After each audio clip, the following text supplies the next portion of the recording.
Welcome to the Tip Wealth Builders podcast, where we bring you insights, strategies, and stories to help you compound your wealth and knowledge. I'm Kerry Fleming, your host for this exciting series. So whether you're a seasoned investor or just starting your wealth building journey, this podcast is designed to inspire, educate, and empower you. Welcome back to Tip Wealth Builders. This week, I sat down with corporate advisor Peter Hasrouni to discuss a concept that is often misinterpreted and can have a great impact on both your life and business goals. Okay, so today we're going to talk about something that is thrown around a lot, and it's the term strategy. And we're told that we need to put strategies in place, and this is how you get ahead, and this is how we make businesses function, and this is how we make life successful. But we don't really think about what a strategy actually is. So with me today, I've got Pete, who I'm going to call a strategy expert. Pete, can you tell us, what is a strategy? Thanks, Kerry. No pressure. Strategy is essentially two elements, where to compete and how to win. And if I reflect on having spent a lot of time in strategy and showing my age, overwhelmingly strategy is confused with tactical planning. You know, what will I buy this week? What will I do next week? Yep. And that's not part of the process of where do I compete and how do I win. I think the other element of strategy that's profoundly misunderstood is strategy is choosing about what to do and about what not to do. So the universe isn't incrementally accretive from a business perspective, right? Maybe the universe is continuing to grow, but our business universe is finite. Yep. So we have to make choices with finite resources and finite money and finite opportunities. So strategy is expressly about choosing what to do and equally about choosing what not to do. Because everything that we do has an opportunity cost, because we can't spend that hour again, we can't spend that money again. So it's important that we're really clear about where to compete and ergo where not to compete and how to win and how not to win. And I think as much as, even just hearing that, as much as we often just put it into when we're building a company or something like that, this could be a life thing. Absolutely. You know, if we want to achieve something in life, this could be something that you implement as well. Oh, absolutely. The practice of thinking strategically is universal, right? Yes. You know, what's my strategy for paying off my home? You know, what's my strategy for paying for children's education? What's my strategy for my car? And I think if you approach it with the goal in mind, ultimately that's the North Star, the cornerstone of your strategy is what is it they want to achieve. And then we can put strategies in place that help us achieve those goals, those objectives, those ambitions. But it's universal. And if you think about the best strategy practitioners, don't just practice business strategy, it's life strategy. So the big question is how? Let's not just talk theory, let's talk how do we actually do this? Okay, well, we always start with our objectives. So from a strategy perspective, if I think a business has some clear goals, and what they are. Now, universally, if we have clear goals that we have yet to achieve, it's because there's something between us and the achievement of them, by definition. So there's a gap. So what do we consider that gap to be? And so that's kind of the first step of the assessment process. Why am I not where I want to be? You know, is it time? Is it effort? Is it resources? You know, is it people? And then we can work backwards from the gap in terms of what initiatives do I need to put in place in order to close that gap. So, you know, am I going to a new market? So do I need a new market strategy? And what could that be? Is it I need partners in the new location? I need people? I need access or distribution, whatever I might need. And then we work to, okay, well, here's the gap. Yep. Here's the initiatives that I'm going to put in place to address that gap. Yep. Then here's the finite actions that I actually need to produce these initiatives. And then if you kind of step back from that, then there's typically not too many goals. Otherwise, we just wheel spin and achieve nothing. Yeah. You know, say 3 core goals and then some initiatives that underpin those. And then a clear action list. We can set about putting in place the things we need to do to achieve our strategy. So let's say we sit down and we write all of that out. We identify our goals. We identify those things that are stopping us getting to our goals, and then the actions that we're going to take. So from a keeping us on track and keeping us heading in the right direction to achieve those goals, how do we do that? I think that which gets measured gets done. Yeah. So we need to be really clear about how we measure success. And I think we also need to be cleverer about how we incentivize those efforts, those outcomes. Yeah. So there's always the law of unintended consequences. So, I think, again, you'll hear me say eagle eye view, but to get above, so if I'm trying to achieve a business outcome, well, what are the behaviours I want? What are the activities I want to see undertaken? And then how do I want to measure those? In some instances, is it a black and white outcome? Is it a traffic light outcome? It's going poorly, it's going okay, it's going well. So that if I set up the right measures and then I capture the data the right way, and ideally it's a mixture of kind of backward looking, have I achieved what I said I would? Are these indicators trending historically? And then some forward looking indicators. So here are some things. We can never accurately predict the future, but here are some signs that we're on the right road to getting to where we want to be. And I'll probably say the other, or Peter version of strategy is it's never a perfectly straight line, right? There's always bumps on the road. And I think sometimes that's the test of a good strategy, right? Is that if it's good, then generally speaking, we can ride out the bumps and get to the goals that we want. Yeah. Whereas if a small bump in the road completely sets us off course, then that might be the time to assess, well, were we on the right course in the first place? And if we think about life in general, it's full of decisions and it's full of distractions. Yep. So when we've spoken before, we've spoken about strategy being not just a what will we do, it's also a what won't we do. Can you give me a little bit more information around that? Absolutely. I think, in my experience, overwhelmingly choosing when there's too many choices can be overwhelming, and there's certainly signs to indicate that too many choices can be a distraction and we get suboptimal outcomes. But I also think there's a level of awareness, particularly in more senior people, that that I have to make discrete choices, and that in making discrete choices, I have to be clear about choosing what not to do, because choosing to do too many things, one, tends to help us fail on the things we really should be doing. Yeah. Two, it tends to help us overwhelm our teams and our staff. The person with lots of bright thought bubbles can just typically overwhelm the people that work with them, work for them. And it also diminishes focus, right? So, there's clear research again about the value of deep work, of focusing on, a limited number of activity and focusing deeply. And also I think there is a little bit of awareness around being honest about how much can be achieved. We can be fearful of our legacy sometimes. So if I do 100 things and I achieve 100 things, then I've left behind a more comprehensive legacy.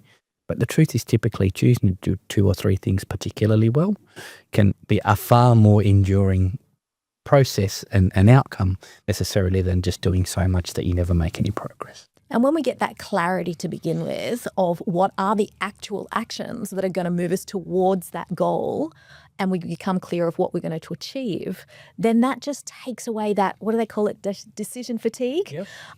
Around, how do we make these decisions and what's the right decision? The right decision can be made because that's the decision that moves you closer to your goal and lowers that fatigue. So basically, if we think about the strategy, then that's, as we've said, it's not that tactical action. It's that overarching, what are the goals? What are the things that are keeping us from those goals? What are the actions that we're going to take to move towards those goals? And then having a look at, okay, what are the actions that are going to move us closer? What are the things that we're going to avoid that are going to move us further away or just keep us in the same spot? Is there anything that I've missed? No, you're on it. I think, Kerry, a good measure is this one of the things I want to focus on is it going to materially 20, 25, 30% affect my business? So, whatever analogy you'd like to draw. So perhaps if you think about, I don't know, your weekly food shop. Yeah? If I said, okay, on 30% of your food cost, I could save you 50%. Would I have your interest? I probably would. But if on 5% of your food shop, I could save you 2%, you're starting to think, okay, so 5% and then I save 2. So it's no longer a worthwhile initiative, right? So from the perspective of, from a strategic planning and strategy perspective, what's really, let's truthfully be honest with ourselves, going to move the dial, that's our focus. So, we can, in an era of ever more information density, right, to go to your point, decision fatigue, there can be so many bright, shiny things that they become distractions where, existentially, any business, if the strategy process is well run, probably doesn't have more than 3 or 4 genuinely kind of game-changing 25% initiatives, right? It's just, otherwise they're either in some way related to this big thing, or you've typically overestimated its importance to your business. Yeah. So you stand back and say, okay, well, what existentially would happen if I were to do this or not do this? And then what does that mean? I think, if we think about in an era of ever more noise, particularly now. Yeah. Okay. So comments around, well, will a 5% tariff destroy my business? Okay. Well, if a 5% tariff does destroy your business, how strong is your business model? And then likewise, so plan back. So here's what we do. Here's where we compete. Here's how we win. So what could meaningfully move those outcomes for my business to get me to my goal? And then that mean if that process is rigorous, we'll winnow down to a handful at most, ideally 3 or 4, real objectives that you want to set for your business. Oh, that's amazing. And I think that's really something that if we can take this way, it's almost like a methodology, isn't it? It is exactly what it is. If we can take this methodology and apply it to different areas of our life, we all want to achieve goals. We all want to get to, we're currently 2025. We want to get to the end of 2025 and feel like we've achieved, that's just being human. And these are really the tools that we can put in place to help us move that dial, help us to feel like we've achieved for 2025. So thank you so much for your wisdom, Pete. We appreciate it. Thank you for having me. Thank you for your time. My pleasure. Looking forward to seeing you next time. Yeah, Kerry, me too. This week we have a bonus short episode with Tip Group CEO Andrew Coleman on the importance of looking at moats when considering businesses for investment. What is a moat, I hear you say? Well, let's find out. At Team Invest, we talk a lot about moats and why they are such an integral part in making a good investment. So we should probably spend a little time talking about what a moat is and why they matter.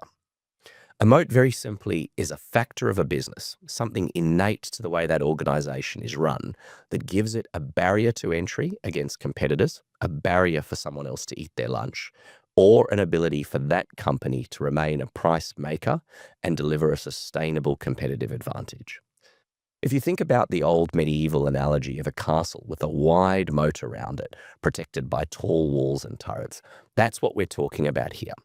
What is it that protects a business from a competitor eating its lunch? So why does it matter?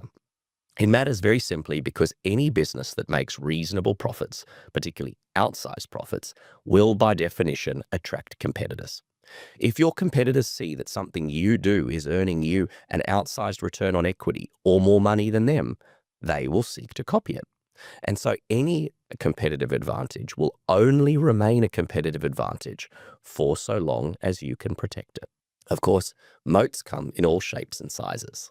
They can be very narrow and not very hard to cross, or wide and deep and infested with crocodiles, or, for those who prefer Mike Myers, perhaps sharks with laser beams strapped to their heads. The key for any business, though, is to do 2 things. 1, to develop their moats, but the second, and often most forgotten, to continue to deepen and widen them. Because just having a moat isn't enough. In fact, having a moat often tells your competitors, here is something worth attacking. So at Team Invest and at TIP, whether we're advising a customer around how they can build strong and lasting moats, or looking at an investment and determining whether a business has strong and lasting moats, we need to ask 3 questions. The first is there a moat at all? And the easiest way to tell that is to look at the return on equity generated by the asset. If that return on equity is materially higher than its peers, that's evident that there's a moat in place. If the return on equity is equal to its peers or lower, that's probably evidence that the moat isn't there or needs a lot of work. The second thing we do after identifying if a company has a moat is to ask, how deep and wide is the moat? Is this moat something that adds a significant barrier to entry or sustainable competitive advantage, or is it only transitory, providing a small increase, say 1 or 2% of return on equity, compared to maybe 10 or 20% higher than its peers? And then thirdly, we ask, what is the durability of that moat? Of course, a wide moat is valuable, but it's much more valuable if it's going to last a long time than a wide moat that could be crossed in days or weeks with investment from a competitor. Now, why does that matter to you?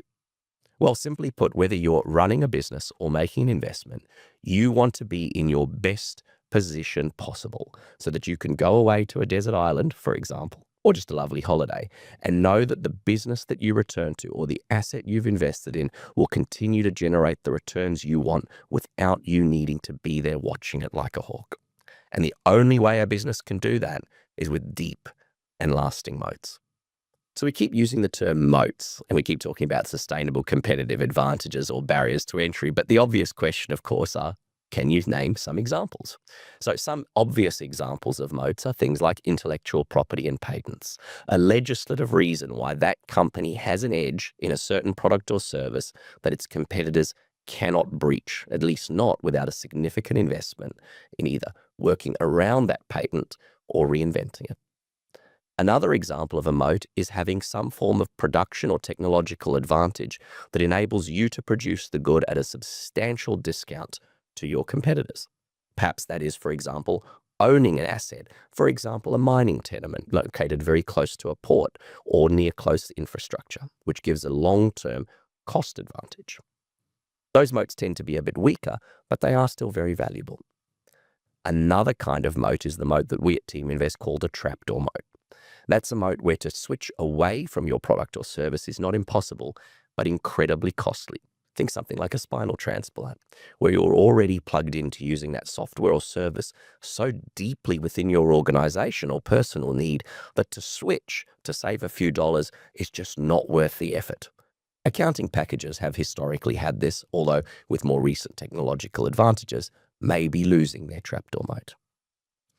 Another moat is in relation to what you can do for your competitors, getting them faster or better service. And in fact, those moats tend to be the strongest, although they can always be breached. A good example for that is, for example, something like Netflix, which I'm sure many of you use. Netflix's advantage around the ability to originally compress and stream data gave themselves such an edge over their competitors that they were able to redefine the genre, although that moat over time has clearly weakened as other competitors have worked out how they too can stream high-definition video. All of these are just simply examples, and I'm sure you can find more, both in your own businesses and in the portfolio of assets you own. The key thing to do, of course, is to regularly reassess how deep is that moat, how wide is that moat, and is it still as durable as it was when you first created it? Nothing lasts forever unless you put the effort in, and a moat is no different to anything else in business in that way.